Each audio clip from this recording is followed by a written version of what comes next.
The top searches on YouTube right now aren't about the dream of homesteading. They're all about survival.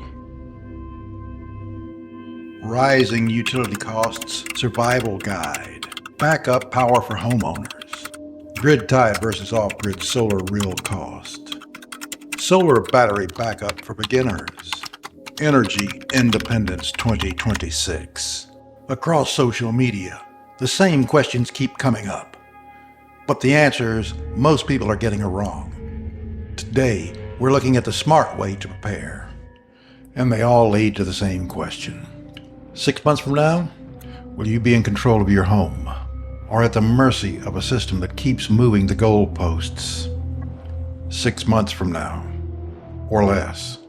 We've all felt it. In the Northeast, electricity is over 26 cents per kilowatt hour. Doesn't sound like much, but it adds up.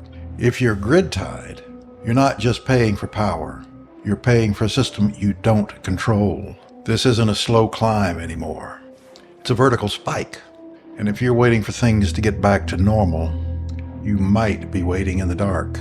Let's put some real numbers to this. Here in April of 2026, electricity is pushing 18 to 19 cents per kilowatt hour nationwide, and over 26 cents per hour here in the Northeast. Heating oil is around $4.50 per gallon now. It's heading towards $5 a gallon in some areas. Gasoline is back over $4 a gallon. I don't need to tell you. Diesel is already over $5 a gallon. And all of this has moved fast. Not over 10 years, not even 5. In most cases, this has happened in just weeks, with no end in sight. I see it in the comments every day. People saying, I want to take the leap, but I'm afraid of the cost. I don't know if solar is going to work in winter. The biggest fear isn't the technology. It's the unknown, the uncertainty. You're afraid of spending thousands of dollars and being left stranded.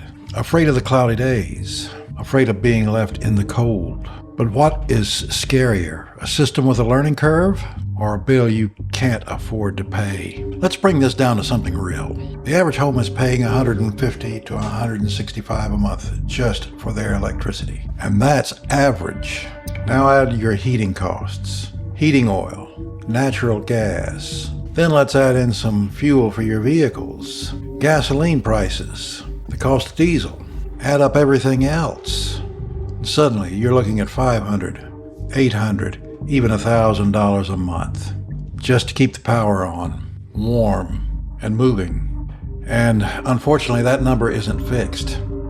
It can go up pretty dramatically and pretty fast. And that's why so many people are searching for answers right now. Not because they just want a different lifestyle, but because they want some control over the life they already have. And that's exactly why we're making this video. Not to scare you. Got enough of that out there already. But to show you something most people don't realize. You're not stuck. In a strange way, this is like an intervention. Not for drugs, but for independence. For years you've been told, we need the grid.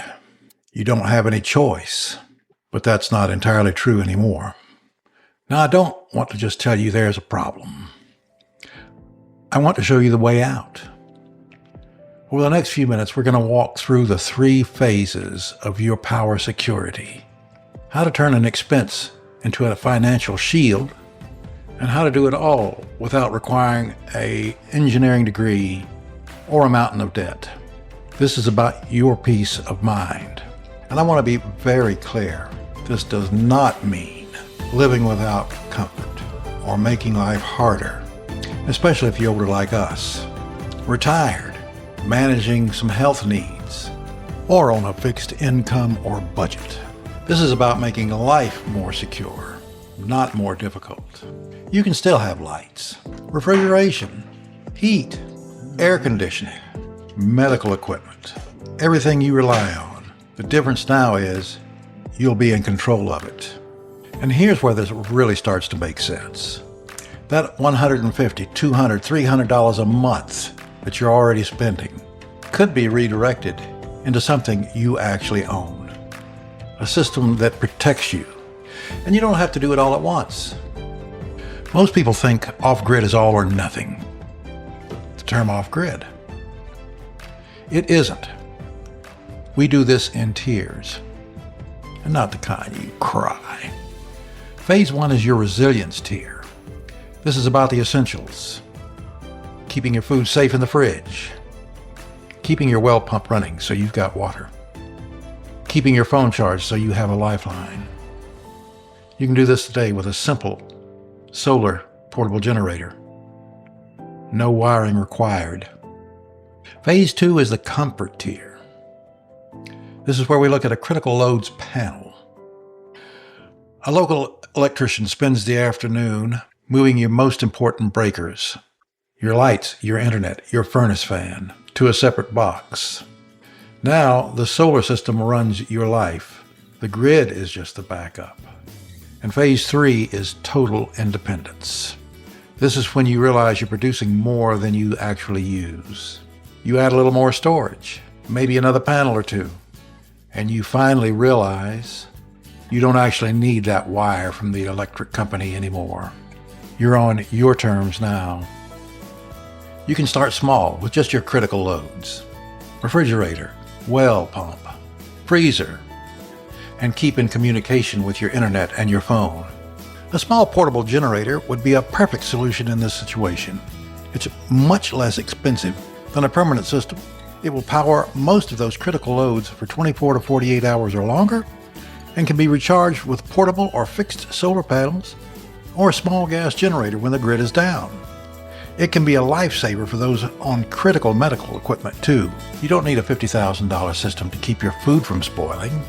You can stay connected to the grid, but you can also reduce your monthly bill.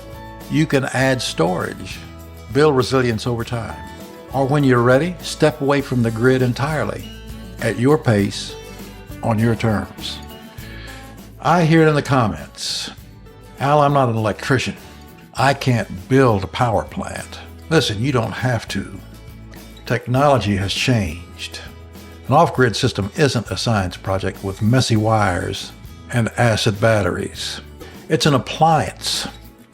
If you can operate a microwave or a smartphone, I have trouble with both of them sometimes, you can run this. It's basically plug and play. It sits in the corner, it stays quiet, and it does its job so you can do yours, which is enjoying your retirement. Let's talk about the sticker shock. I know that's the one concern everybody has.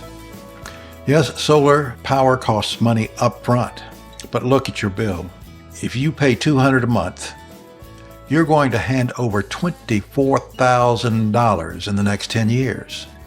And that's if prices stay where they are. Not likely. When you invest in your own power, you aren't spending money. You're pre-purchasing 25 years of electricity at today's prices. You're locking in your cost of living. It's the ultimate insurance policy against inflation. You're moving from renting your life to owning it.